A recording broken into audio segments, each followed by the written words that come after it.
Hi guys, welcome back to the channel. तो आज हम बात करेंगे कैंडिड बी लोशन के बारे में।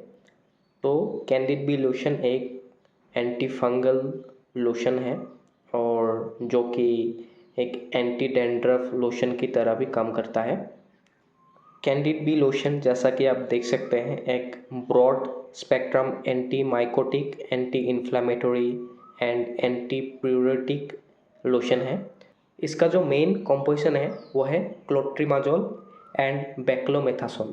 क्लोट्रिमाजोल जहाँ पर आपको फंगल इन्फेक्शन होता है वहाँ पर क्लोट्रिमाजोल यूज़ किया जाता है, तो ये एक मेनली एंटी फंगल है।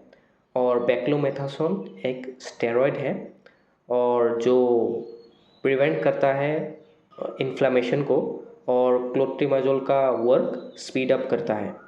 स्टेरॉयड का नाम सुन के आपको घबराना नहीं है, क्योंकि इस लोशन में जो परसेंटेज यूज़ हुआ है वो आप देख सकते हैं, वो है बेक्लोमेथासोन 0.025% W/V और क्लोट्रिमाजोल है 1% वेट बाय वॉल्यूम।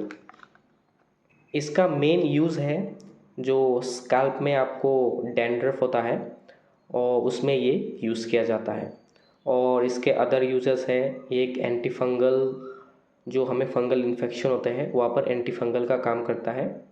जैसे कि कॉमन एथलीट्स फुट, रिंगवर्म जैसे स्किन इन्फेक्शन होते हैं वहाँ पर ये lotion as a preventive and treatment use किया जाता है।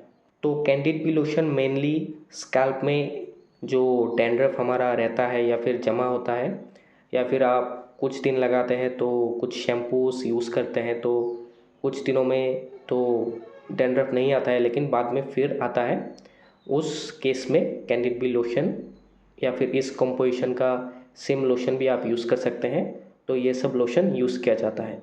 तो मेनली जो क्लोट्रिमाजोल एंड बेक्लोमेथासोन लोशन है उसको स्कैल्प में लगाने से आपके जो डैंड्रफ ये रीसर्फेस होने नहीं देता आपके स्कैल्प में, और वो उसको प्रिवेंट करता है।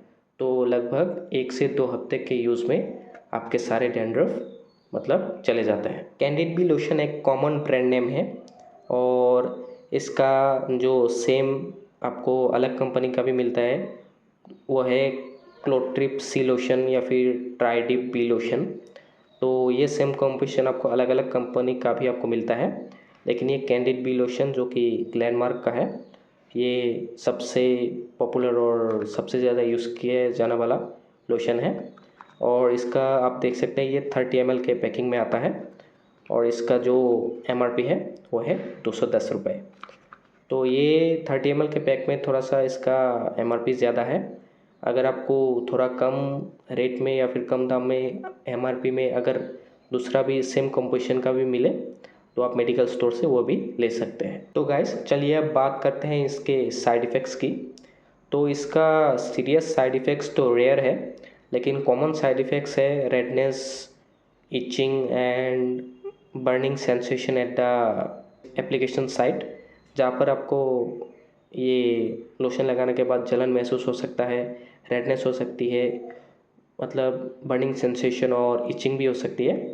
तो अगर आपको ये कुछ दिनों तक, ये 2 या 3 दिनों तक ऐसा होता रहता है आपके साथ, तो आप नेक्स्ट आपके डर्माटोलॉजिस्ट से कंसल्ट कर सकते हैं।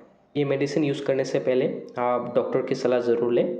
और इसका जो डोज़ है वो है, अगर आपको फंगल इन्फेक्शन है तो आपको फिंगर टिप में या फिर आपको कॉटन में थोड़ा सा लोशन लेना है, और जहाँ पर आपको इन्फेक्शन हुआ है वहाँ पर आपको दिन में 2 बार ये 1 से 2 हफ्ते तक यूज़ करना है।